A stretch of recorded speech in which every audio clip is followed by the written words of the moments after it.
Hi, Felix. Welcome to the program. You've been listening to your good friend Richard. I don't know what the NDC. I don't know what your party or the NDC generally makes of this EIU report. In the past, when the EIU predicted that the NDC was not going to win those elections, you didn't quite agree. Here we are. The EIU is predicted that you would win. Indeed, they did say same last year, and they are just being consistent with what they said before. What was the general view of your party in respect of this report? Well, the EIU has stated the obvious. Nobody needed the EIU to know that the NPP has offered, for want of a better expression, rubbish governance. What has happened is that they have totally mismanaged this country and its economy. They have funded every opportunity given them. They have left us bankrupt. They have just dissipated the public funds in a manner that is totally unacceptable. They have completely left our public purse in tatters. Today, they have imposed the worst ever suffering in the history of the Fourth Republic on the people of Ghana. We are unable to pay our debts. We have suffered international and global humiliation for defaulting on our debt. Inflation is at its highest level in decades. The exchange rate has tanked. The cost of living has gone through the roof. Growth rates are plummeting. There is not a single redeeming quality about this government. So when you win in the manner that the NPP has done, you are shown the exit. You are booted out without exception, without hesitation, because there are governments that got booted out for far less. So there's no way, even if another party does not present an alternative, that the NPP will survive elections in this country.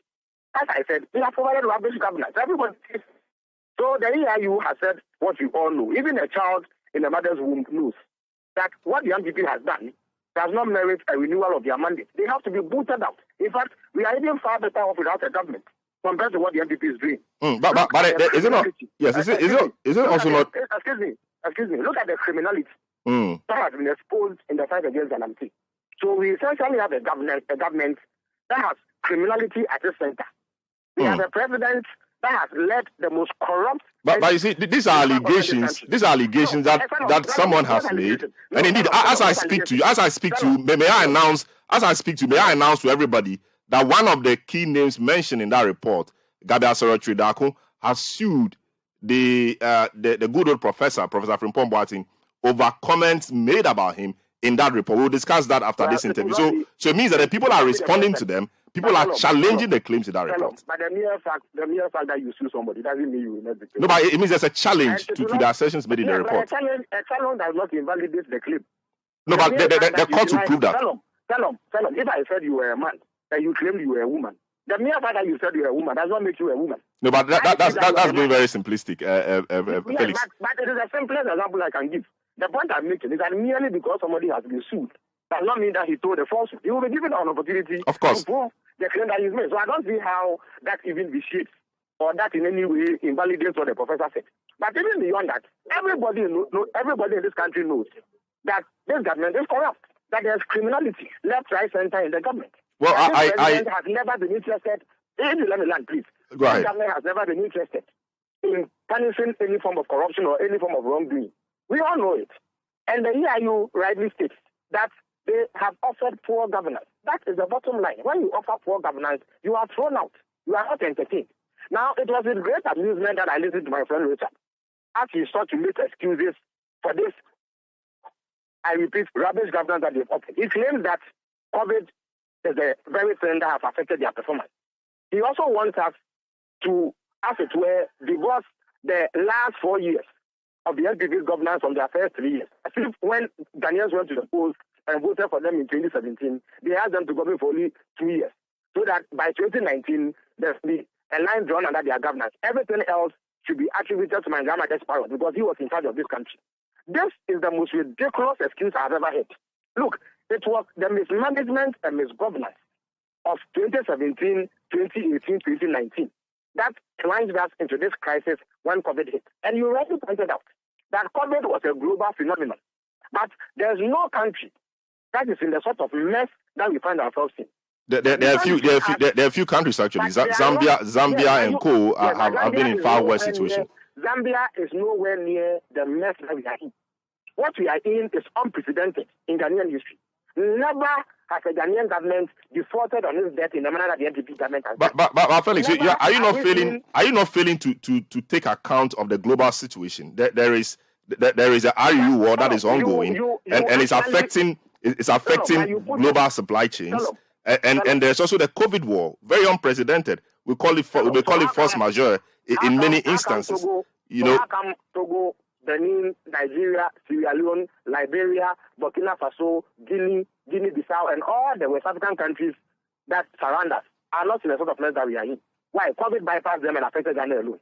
Is that what? No, their local situations may be different. Our economy and things we depend on, which are structural, may be different from what they have. Tell them, nobody put a gun to President Akufo-Addo's head to fail to restructure this economy. He himself promised in 2017 that he was going to transform our economy in 18 months. So if he fails to do that, and a global pandemic impacts us in the manner that he claims it has impacted us, he should be booted out for failing. The point is that Ghana's economy on any given day is stronger than the economy of Togo and Benin.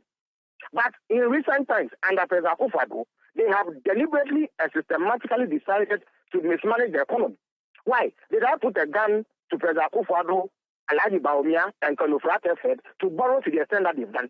Did we not caution them that they were borrowing too much and that it was going to have adverse consequences for our economy? What did they tell us? That they had the men and that they were brilliant and that they could do what they believed was right for the Ghanaian economy.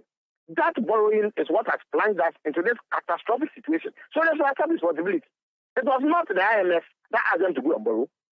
How did COVID contribute to the borrowing?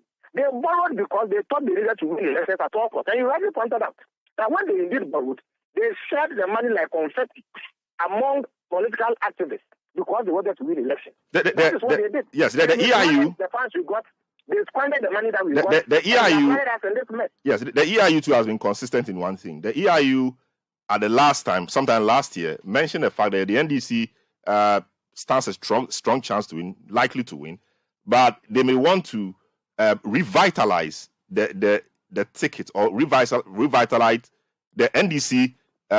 Must try to revitalize its prospects with a fresh candidate. That's what they said the last time, and you disagreed. They're also saying now that the NDC could also choose to revitalize its prospect with a fresh candidate, such as Akufo-Addo, for a former finance minister, who has also declared his intention to secure the party's candidate. It appears that the candidacy or candidature of former President Mahama may create a bit of a difficulty. Indeed, some of the candidates with him in the race have said that he's been badly damaged. And indeed, we saw what the NPP did to him in 2016, tagging him as a corrupt person, incompetent, etc. I'm not sure how he's been able to shed himself off those tags. And those tags may be lingering in the minds of the people. Don't you think that changing him may improve the chances of the NDC? So the rule of Ghana prefer those in the NPP who have favored this rubbish government. They prefer Bawumia, who has been at the center of this rubbish government. The very government that has collapsed the economy. The head of the economic management team, who has run away and cannot even mention the word domestic debt. Have you heard him utter that word? He is so humiliated, so disgraced, so exposed as an economic charlatan that he cannot even mention the very word he used to mention when he was in opposition. They are telling me the people of Ghana prefer the man who has supervised this rubbish governance to President Mahama, who has a far superior record to anything that the NPP can present. Is that what we are being told here? In any event, did President Mahama not defeat President Akufo-Addo in 2012? Was he not the same person who won the election? And when President Akufo-Addo eventually won 2015, what had not been said about him? Had he not been heavily criticized by the media and the people of Ghana prior to his emergence as president of Ghana in 2016? Very well. Then they can say whatever they say. But the point is that there's absolutely nothing that they can say about President Mahama that will stop the people of Ghana from throwing them out. And I repeat, they have offered rubbish governance. When you offer rubbish governance, you are thrown out. Your mandate is not renewed. And the results of that rubbish governance is seen by all of us. Very well. About it. Very well. So Felix, we thank you so much. And I guess your own parliamentary race is going well. We wish you the best. We'll talk about that maybe some other time. Very well. Thanks so much.